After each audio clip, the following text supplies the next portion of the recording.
नमस्कार, मैं दीपक और आप देख रहे हैं डीएसके टॉक्स। बिग बॉस 16 का आज का जो एपिसोड था, जहां पर बिग बॉस के कंटेस्टेंट की जर्नी दिखाई गई, जहां पर हमें दो ही कंटेस्टेंट की जर्नी देखने को मिलती है, जिसमें एक थे शालीन और एक है प्रियंका चार चौधरी, जो कि हैं अकेली। और अकेली की जर्नी थी तकरीबन 22 से 23 मिनट की। नहीं, 22 से 23 मिनट की जर्नी में आधे टाइम तो अंकिता, अरे हाँ, अंकी मेरा खून चूसती है। अंकी की भी जर्नी यहाँ पर दिखाई गई। और अगर मैं कम शब्दों में या फिर ये कहें कि एक वर्ड में प्रियंका की जर्नी को डिस्क्राइब करूं, तो वो वर्ड होगा मैनिपुलेट या फिर मैनिपुलेशन। जिस तरह से बिग बॉस ने पूरी जर्नी को मैनिपुलेट करके पब्लिक पर थोप दिया है। और आपको याद होगा कि जब साजिद खान आया था, साजिद खान और अब्दू जब बाहर गए थे, उनके लिए स्पेशली वीकेंड का वार में जर्नी वगैरह दिखाई गई थी। वहां पर साजिद खान ने प्रियंका को एक्स्ट्रास में रखा था, लेकिन बिग बॉस ने यहाँ पर जर्नी वीडियो में प्रियंका को लीड में दिखा दिया। आपको वो एपिसोड याद है या नहीं है? और मैंने वो तस्वीर आज के दिन के लिए ही बचा करके रखी थी, सो दैट मैं आपको दिखाऊं कि साजिद खान ने तो प्रियंका चार चौधरी को एक्स्ट्रास में रखा था, लेकिन सलमान खान ने फोर्स करा था, तो फिर साजिद ने प्रियंका को एक्स्ट्रा से हटा करके लीड में रख दिया। लेकिन बिग बॉस ने कितनी बेशर्मी से सिर्फ वो पोर्शन दिखाया जहां पर वो प्रियंका को ग्लोरीफाई कर सके और दिखा सके। वैसे हाँ, बिग बॉस ने कहीं ना कहीं यहाँ पर प्रियंका का वो जो नैरेटिव था ना, अकेली अकेली अकेली तो नहीं थी। पूरी जर्नी में 80% ऑफ द टाइम अंकी साथ में था, बाकी के रिमेनिंग 20% में 10% में तो अर्चना साथ में थी, और बाकी का जो 10% बचता है उसमें शालीन, विकास, सृजता और टीना दत्ता, ये हैं सो कॉल्ड अकेली, जिनकी पूरी जर्नी वीडियो में इक्का दुक्का सीन है जहां पर वो अकेली हैं। अदरवाइज कोई ना कोई उनके साथ में है ही, उसके बावजूद ये बोल देती हैं कि भैया ये यहाँ पर अकेली हैं। वैसे प्रियंका बार बार बोलती रहती है कि साथ में आना उसका कॉल नहीं था, ये मेकर्स की मर्जी थी। ये तो मेकर्स की मर्जी थी, लेकिन मेरी फेवरेट निम्मो को जब आते से ही बिग बॉस कप्तान बना देते हैं, तो वहां पर ये प्रियंका, अर्चना सब बोल रहे थे ना कि भाई खैरात में कैप्टनसी मिल गई थी, वहां पर ये प्रियंका क्यों नहीं बोलती कि भैया वो मेकर्स की मर्जी थी, निम्मो क्या करे? मतलब तुम्हारे टाइम पर कुछ बातें आ जाएं, अरे वो मेकर्स का कॉल था, मैं क्या करूं, मैं थोड़ी ना बोला था कि अंकी को। और अंकी तो इनका दोस्त था। करण जौहर का जो सेगमेंट आपने देखा, वहां पर एक तरफा मोहब्बत, फिर रिश्तों में बह जाती हैं, कभी बड़ी अम्मा बन जाती हैं, एंड फिर हर चीज का ब्लेम अपने दोस्त के ऊपर डाल देती हैं। अंकी तूने ऐसे क्यों बोला,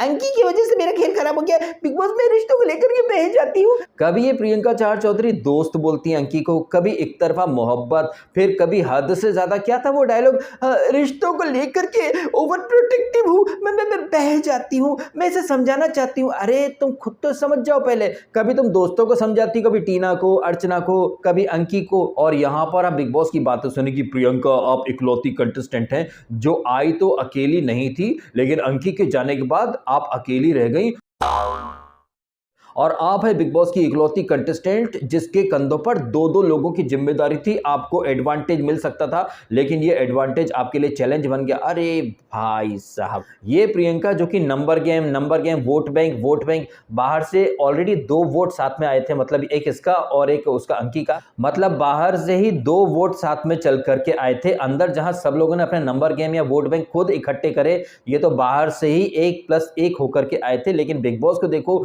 आप तो दो लोगों की जिम्मेदारी लेकर के चल रही थी, इसकी वजह से आपका खेल खराब हो गया। वाह वाह वाह, क्या नैरेटिव चिपकाया है बिग बॉस ने। बिग बॉस एक्चुअली में लास्ट में जो खच्चर होते हैं ना, जो लूना टाइप के कंटेस्टेंट, उनको बुलेट या फिर हायाबूसा के रूप में प्रस्तुत करना चाहते हैं। और ये जो जर्नी थी जग्गा की, ये वही थी। ये जग्गा की जर्नी फुल ऑन फेक है। खुद बिग बॉस ने कितनी बार इसकी राक्षसी हंसी के ऊपर टॉन्ट मारा है। यही नहीं, खुद बिग बॉस ने कन्फेशन रूम के अंदर बुला करके प्रियंका को कितनी बार जलील और एक्सपोज किया है। उसके बावजूद बिग बॉस बोल देते हैं कि प्रियंका आपकी आवाज भले ही दुनिया को पसंद आए, लेकिन आपकी आवाज बिग बॉस के दिल तक पहुंच गई है। वाह वाह वाह वाह, मतलब बिग बॉस भी लास्ट में अपनी असली औकात पर आ ही गया। मतलब बिग बॉस क्या, वो शीतल मैया जो है वो लास्ट में ऐसा गेम खेल ही लेती है। एंड शीतल मैया कैसा गेम खेलती है भाई साहब, ये तो आप कभी इमेजिन कर ही नहीं सकते। मुझे लग रहा है कि ये जो जग्गा की, शालीन की जर्नी जो है, ये शीतल मैया ने खुद ही एडिट करी है।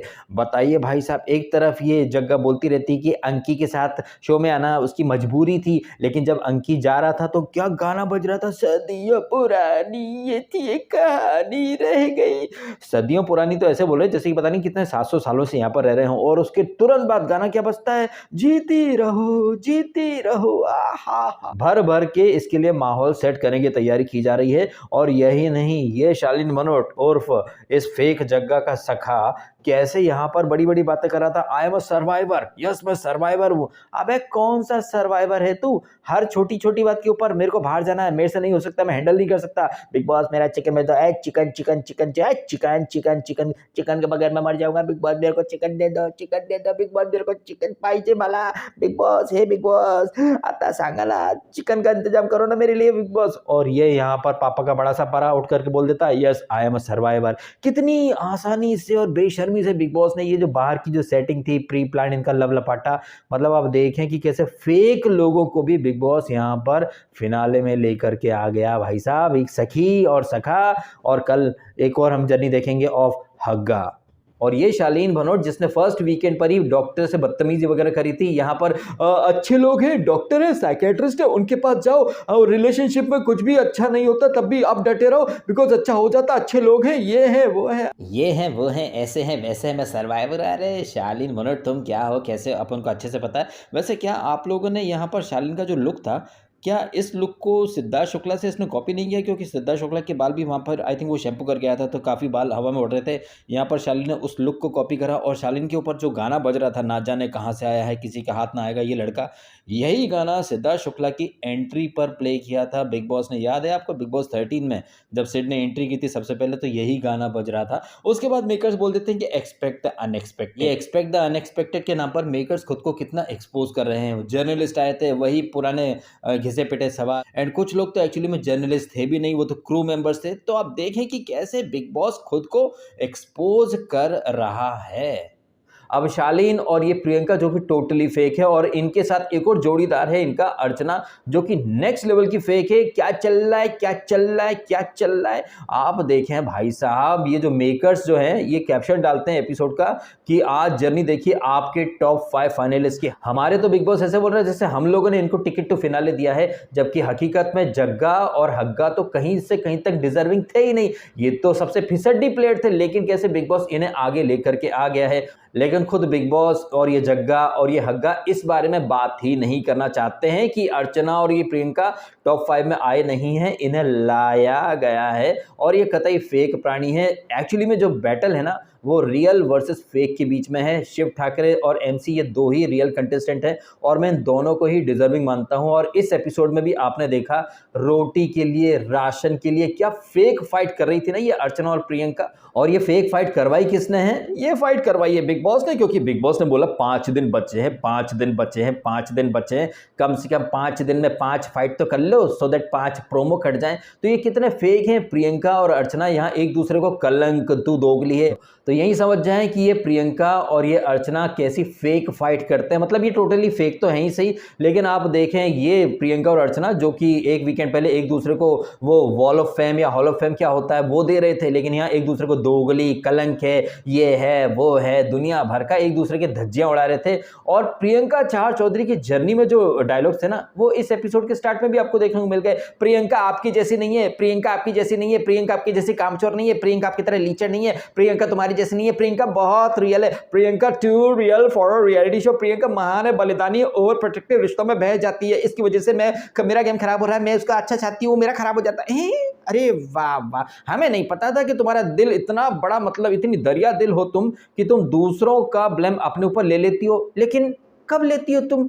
हमने तो नहीं देखा, क्योंकि हमने तो हमेशा तुमको विक्टिम कार्ड खेलते हुए देखा है या फिर ब्लेम करते हुए देखा। ये प्रियंका जो कि नैरेटिव चिपकाती रहती है कि ये दूसरों को संभालती है या फिर दूसरों के चक्कर में बही चली जाती है, लेकिन कन्फेशन रूम में जब ये रो रही थी या अपने रोने का टैलेंट दिखा रही थी, या फिर वो जब अंकी के ऊपर कीचड़ वीचड़ फेंका था तब भी इसने अंकी को खरी खोटी सुना करके रख दी थी। वैसे यहाँ पर प्रियंका की जर्नी कम, अंकी की जर्नी ज़्यादा दिखाई दे रही थी। तो ये कैसी दोगली है, कितनी डोमिनेटिंग है, हमेशा मतलब आई मी माई सेल्फ वाले फंडे में चलती है। लेकिन बिग बॉस या कलर्स टीवी या शीतल मैया ऐसे लपड़ झंटिस लोगों को पता नहीं कैसा रोल मॉडल के रूप में पोर्ट्रे कर रहे हैं समाज में, जबकि ये प्रियंका कतई रोल मॉडल नहीं है भाई साहब। स्मोकिंग करती है, उसके बाद बगैर नहाए धो सूर्य देव को जल अर्पित कर देती है, एंड सूर्य महाराज को बगैर नहाए धोए जल अर्पित करने के बाद ये मोहतरमा नीचे आती हैं, अपना डांस वगैरह करती हैं, उसके बाद ये फ्रेश होने जाती हैं, फिर नहा करके आती हैं। तो ये क्या रोल मॉडल हैं और ये क्या हैं, कैसी हैं, आपको सबको समझ में आ रहा होगा। अब अब सखी की हमने जर्नी देखी जहां पर बिग बॉस ने कैसे चीजों को मैनिपुलेट करके इसको लार्जर देन लाइफ फिगर बना दिया,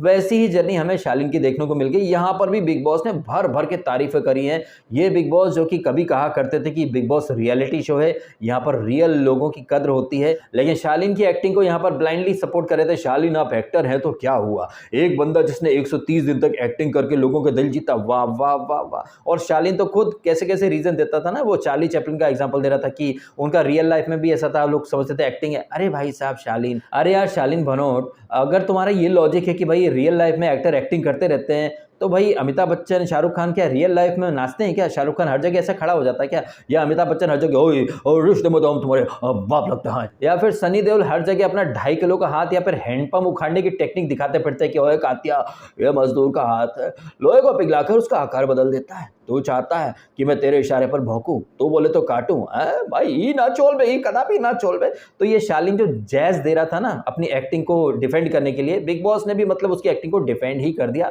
और शालीन की जर्नी में तो कुछ नया था नहीं, वही कुछ कुछ होता है, हग हग होता है, यही सब चलता है। अब शालीन की जर्नी हो गई और उसकी सखी की जर्नी हो गई, और एपिसोड के एंड में हमें दिखाया जाता है कि शिव आता है और वहीं पर एपिसोड जो रहता है वो खत्म कर दिया जाता है। शिव की, स्टैन की और अर्चना की जर्नी हमें कल देखने को मिलेगी। अच्छा, अर्चना के ऊपर ना थोड़ी सी मैं बात करना चाहूंगा। अर्चना का एक वीडियो आया है मेरे पास, आप पहले वो वीडियो देखें, उसके बाद अपन आगे बात करते हैं। ये बिकनी कल तो मैं थी नहीं, मुझे बना दिया गया और ये नाम जोड़ दिया गया, जो कि ये गलत है कि आप किसी की लड़की के कैरेक्टर को मतलब उसके नाम से नहीं, उसकी वो एक जो आपने दिया उस नाम से आप पहचान रहे, वो चीजें गलत है, ये होना नहीं चाहिए था।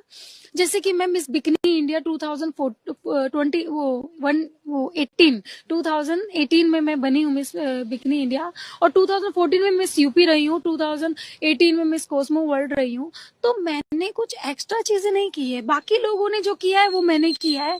तो उसमें जो एक टैग मुझे दिया है बिकनी गर्ल, वो एक गलत है, वो चीजें नहीं करनी चाहिए थी। मेरा नाम अर्चना है, अर्चना गौतम, उस चीज से आप मुझे बुलाइए, उस नाम से मुझे बुलाइए। आपने ये वीडियो सुना जहां पर ये अर्चना जो कि खुद गई थी मलेशिया में मिस बिकनी बनने, लेकिन क्या कह रही हैं कि भैया मिस बिकनी क्यों बोलते हैं, लड़की का कैरेक्टर की धज्जियां उड़ रही हैं। आपको याद होगा कि बिग बॉस के अंदर ये स्पैंकिंग खेल रही थी टीना और ये अर्चना, ये लड़कियां कुछ भी करें। फिर वो एपिसोड था ना जहां पर केले पिलपिले केले, ये बातें अर्चना ने करी थी। और जब शालीन ने ये स्पैंकिंग वाली बात के ऊपर कुछ बोल दिया था तो अरे तुम घटिया हो, तुम्हारी सोच घटिया है, लड़कियों के बारे में तुम ऐसा कैसे बोल सकते हो।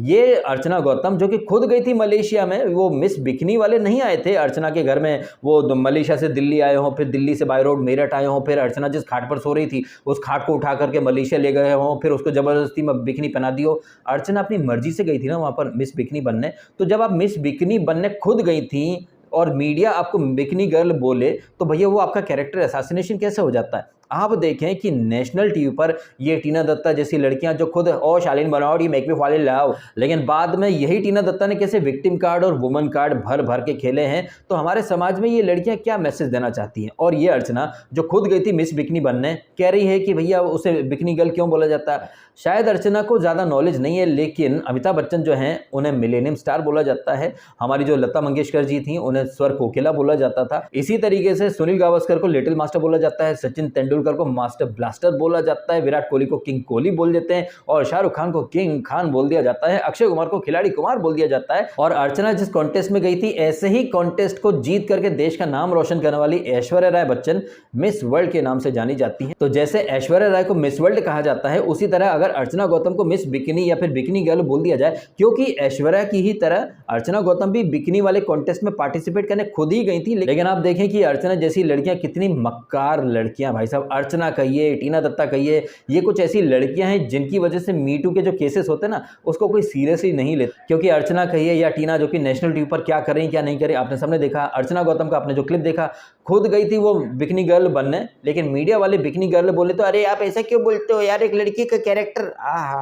ये बात मैं इसलिए कर रहा हूं क्योंकि अर्चना हो या प्रियंका हो, ये टॉप 5 कतई डिजर्व नहीं करते। ये दोनों महाफेक, महाधूर्त, महाकपटी लड़कियां हैं, लेकिन कलर्स वालों ने ऐसी कपटी लड़कियों को टॉप 5 में बिठा करके कहीं ना कहीं समाज में एक बहुत ही गलत ट्रेंड या गलत मैसेज भेज दिया है। अगर इस चीज को मैं एक दूसरे पर्सपेक्टिव से आपके सामने रखने की कोशिश करूं या दूसरे एग्जाम्पल एग्जाम्पल के थ्रू आपके सामने रखने की कोशिश करूं, एक उर्फी जावेद है, वो क्या ट्रेंड सेट करेगी, या फिर राखी सावंत। चलो उर्फी तो बाद में आई है, उसके पहले थी राखी सावंत, और राखी सावंत तो सिर्फ कंट्रोवर्सी कर करके ही न्यूज में बनी रहती है। तो राखी सावंत जो पिछले सीजन में भाड़े का पति लेकर के आई थी, उसके पहले स्वयंवर कहिए, उसके पहले को वो दीपक कलाल था, और मतलब कितने कितने उसने पति बदल लिए हैं। और अब किसी आदिल नाम के लौंडे को उसने फंसाया, फिर शादी कर ली, फिर वो निकाह वगैरह हो गया। अब आप देखो कैसे वो ड्रामा कर रही। मतलब राखी जैसे लोग जिनके पीछे मीडिया के लोग माइक ले लेकर के पहुंच जाते हैं। एंड ट्रस्ट मी, कोई आश्चर्य की बात नहीं है अगर आने वाले टाइम में लॉकअप, जो कि कंगना का शो है एकता कपूर वाला, उसमें आदिल या राखी आपको देखने को मिल जाए, या फिर बिग बॉस ओटीटी के लिए राखी ये सब तांडव कर रही हो।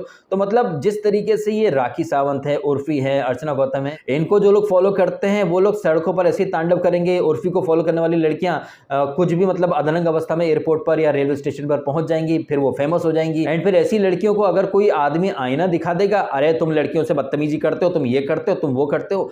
तो बिग बॉस जैसा जो रियलिटी शो है ना, वो कैसे समाज को प्रदूषित कर रहा है और कैसे गंदगी मचाने वाले लोगों को बिग बॉस फाइनलिस्ट बना करके खैरात में टिकट फिनाले दे देता है, ये चीज आपको समझना चाहिए, ये चीज आपको देखना चाहिए। प्रियंका चहर चौधरी जो बड़ी महानता की मूर्त बनती फिरती है, जिसने कि सुंबुल के रोने का टैलेंट बोल दिया था, ये जो जर्नी थी प्रियंका की, उसमें दो ही चीजें थी, चीखना और रोना, चीखना रोना, चीखना रोना। और प्रियंका चहर चौधरी ने कोई भी टास्क ढंग से परफॉर्म नहीं किया, जीतना तो दूर की बात है, लेकिन कैसे बिग बॉस ने एकदम इमोशनली चार्ज्ड अप जो बैकग्राउंड म्यूजिक होते हैं, गाने होते हैं, ऐसे कुछ गाने या फिर बैकग्राउंड म्यूजिक लगा करके लूना को बुलेट की तरह प्रस्तुत कर डाला बिग बॉस ने। और ये सब इसीलिए करा सो दैट दुनिया में मैसेज जाए कि भाई वो कितनी बड़ी लॉन टाइग्रेस थी, वो महान थी, ये थी, वो थी। इतना सब कुछ देखने के बावजूद भी अगर कई लोग प्रियंका को वोट कर रहे हैं, तो या तो वो प्रियंका के मतलब खरीदे हुए गुलाम हैं, या फिर वो लोग प्रियंका की ही तरफ फेक हैं, जो कि फेक कंटेस्टेंट को सपोर्ट कर रहे हैं, जबकि एक्चुअली में ट्रॉफी का हकदार को रियल होना चाहिए। एंड बिग बॉस 16 के सबसे रियल कंटेस्टेंट कौन थे, तो डेफिनेटली नाम आ जाता है MC स्टैन का और शिव ठाकरे का। MC यहां पर बोल भी रहा था कि उसको ये शो जीतना है। एंड जिस तरह से MC स्टैन को भर भर के वोट आ रहे हैं, कोई आश्चर्य की बात नहीं है अगर वो ट्रॉफी जीत भी जाए। ट्रॉफी MC जीते या शिव जीते, कोई भी जीत जाए, ट्रॉफी मंडली में आनी चाहिए, मेरा तो ये मानना है। और अगर गेम में कॉन्ट्रीब्यूशन के हिसाब से देखें तो शिव ठाकरे वाकई में डिजर्व करता है। हाँ रियल है MC स्टैन, उसको वोट भी भर भर के आ रहे हैं, लेकिन काफी टाइम के बाद उसको गेम पल्ले पड़ा है। और कई दफे तो ऐसा हो गया था कि उसने गेम से मतलब हटने का मन बना लिया था, गेम छोड़ने का मन बना लिया था, लेकिन शिव ने उसको बूस्ट करा, उसका साथ दिया, उसका कॉन्फिडेंस काफी ऊपर बढ़ाया। अगर मैं इस नजरिए से देखता हूं तो फिर मुझे शिव का कंट्रीब्यूशन और गेम के लिए जो उसका फोकस है, जो पैशन है, वो ज्यादा लगता है। और आपको भूलना नहीं चाहिए कि MC के लिए तो बूबा के कपड़े भी आ गए थे, चिट्ठी वगैरह भी आई थी, शिव के लिए ऐसा कुछ नहीं आया। और हाँ MC के लिए तो कॉल भी आया था, तो फेवर मिले हैं MC को, इस बात को हम झुटला नहीं सकते, लेकिन वो सबसे रियल है। बट अगर गेम में कंट्रीब्यूशन और इन्वॉल्वमेंट या फिर गेम के लिए जो पैशन है, जो जुनून है, वहां पर शिव ठाकरे बाजी मार जाता है। हालांकि दोनों ही मंडली के हैं और दोनों में से कोई भी जीत जाएगा, मुझे हार्दिक खुशी होगी, क्योंकि यहाँ पर बैटल रियल वर्सेस फेक लोगों के बीच में है। और मैं कतई नहीं चाहूंगा कि पीछे के सीजन्स की तरह यहाँ पर भी फेक लोगों के हाथ में, यानी कि जग्गा के हाथ में मेकर्स ट्रॉफी दे। मेरी दिली ख्वाहिश होगी कि मंडली में से कोई एक ट्रॉफी जीत जाए। अब ये मेरा मानना है, ये मेरी दिली ख्वाहिश है।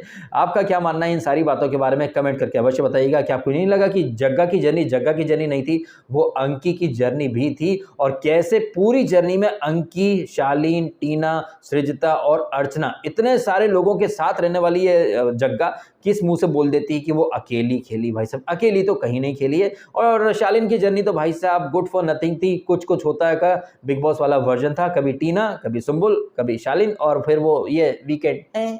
ये क्या कहना आपका इन सारी बातों के बारे में कमेंट करके अवश्य बताइएगा। आपको अगर ये वीडियो अच्छा लगा है तो इसे लाइक अवश्य कीजिएगा और कीजिएगा चैनल को सब्सक्राइब यदि आपने नहीं किया तो। मिलता हूं आपसे अगले वीडियो में। आपने समय निकाला, वीडियो देखा, आपका बहुत बहुत धन्यवाद। Thank you so much.